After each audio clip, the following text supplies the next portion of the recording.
راہ سکون چینل کے ناظرین کی خدمت میں علی عادل خان حاضر ہے۔ السلام علیکم ورحمۃ اللہ وبرکاتہ۔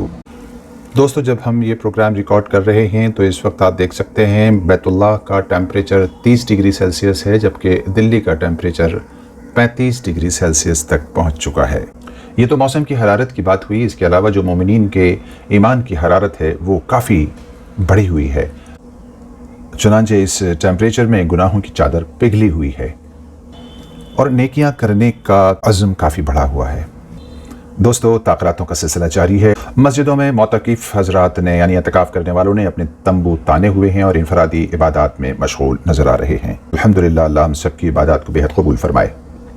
لیکن دوستو، اس موسم میں جب ہم اس وقت ایمانی کیفیت میں سرابور ہیں، تب ہم یہ سمجھتے ہیں کہ شاید نماز کا چھوڑنا اور روزہ کا چھوڑنا ہی گناہ ہے، جبکہ ہم نماز اور روزے کے ساتھ چغلی، غیبت وغیرہ کر رہے ہیں، اور دوستو یہ گناہ کبیرہ ہے۔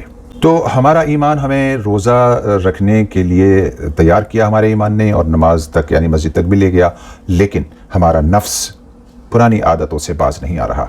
آپ دیکھیں گے اکثر روزدار چغلی اور غیبت کرتے ہوئے بھی دکھائی دیں گے، جبکہ یہ گناہ کبیرہ ہے، بڑا گناہ ہے۔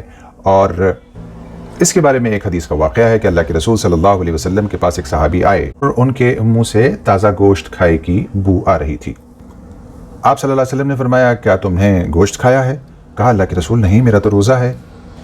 فرمایا آپ صلی اللہ علیہ وسلم، نہیں، تمہارے منہ سے تو تازہ گوشت کھائے کی بو آ رہی ہے۔ کہا، واللہ اللہ کے رسول، میرا روزہ ہے۔ چنانچہ اللہ کے رسول صلی اللہ علیہ وسلم نے فرمایا، اچھا جاؤ قے کرو۔ تو قے کیا، تازہ کھایا ہوا گوشت ان کی قے میں نکلا۔ فرمایا، تم نے کسی کی برائی کی ہے، اور اس برائی کا یہ یعنی چغلی کا یہ نتیجہ ہے کہ جو تم نے دیکھا۔ چنانچہ ایک حدیث ہے کہ جو شخص کسی کے پیٹھ پیچھے اس کی برائی کرتا ہے یا چغلی کرتا ہے تو وہ گویا ایسا ہے جیسے اس نے اپنے مرے ہوئے بھائی کا گوشت کھایا۔ کیسی سخت وعید ہے دوستو اس چغل خوری کے پس منظر میں، لیکن ہم باز نہیں آتے۔ اللہ ہم سب کی حفاظت فرمائے۔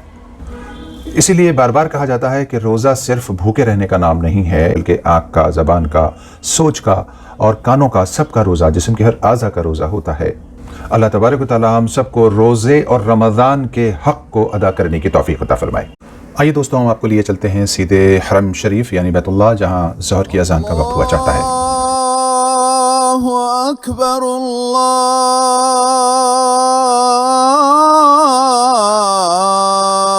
اللہ اکبر، اشہد ان لا الہ الا اللہ،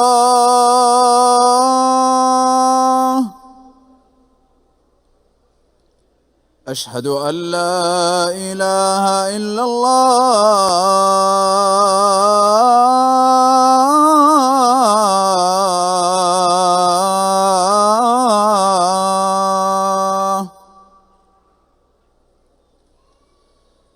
اشہد ان محمد رسول اللہ،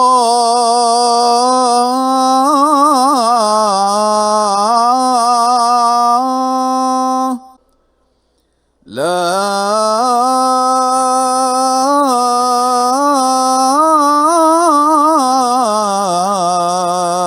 الہ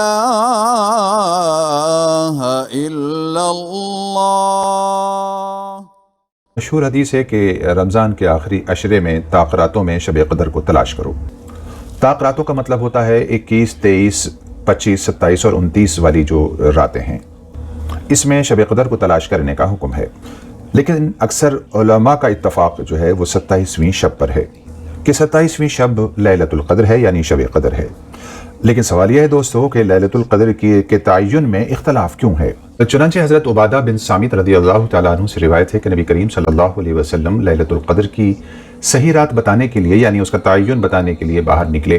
اسی دوران دو مسلمان آپس میں لڑ رہے تھے، اور نبی صلی اللہ علیہ وسلم نے فرمایا کہ میں تمہیں لیلۃ القدر کی رات کا تعین یعنی صحیح وقت اور صحیح بتانے آیا تھا کہ کب تلاش کرنا ہے، لیکن فلاں شخص آپس میں لڑ پڑے، اس لیے اس کی صحیح تاریخ اور جانکاری مجھ سے اٹھا لی گئی یعنی مجھے بلا دی گئی۔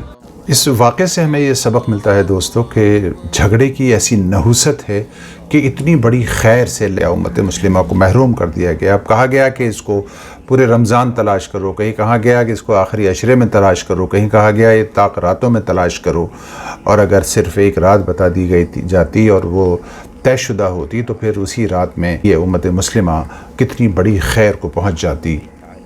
چنانچہ دوستو، آج آپسی جھگڑوں اور آپسی فسادات سے ہمیں حتی الامکان بچنے کی کوشش کرنی چاہیے۔ ام المومنین حضرت عائشہ رضی اللہ تعالیٰ عنہ نے اللہ کے رسول صلی اللہ علیہ وسلم سے پوچھا کہ اگر انہیں یہ رات مل جائے تو وہ کیا دعا کریں؟ تو نبی علیہ السلام نے فرمایا کہ یہ دعا کرو، اللہم انک عفو تحب العفو فاعف عنی، اے اللہ تو معاف کرنے والا ہے، معافی کو پسند کرتا ہے، اس لیے مجھے معاف فرما۔ چنانچہ یہ دعا اس رات کی یعنی شب قدر اور لیلۃ القدر کی خاص دعاؤں میں مروی ہے۔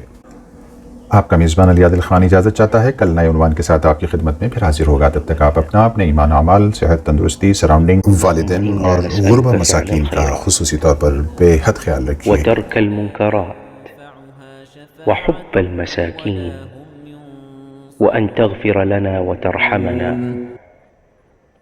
وإذا أردت بعبادك فتنة فتوفنا إليك غير مفتونين۔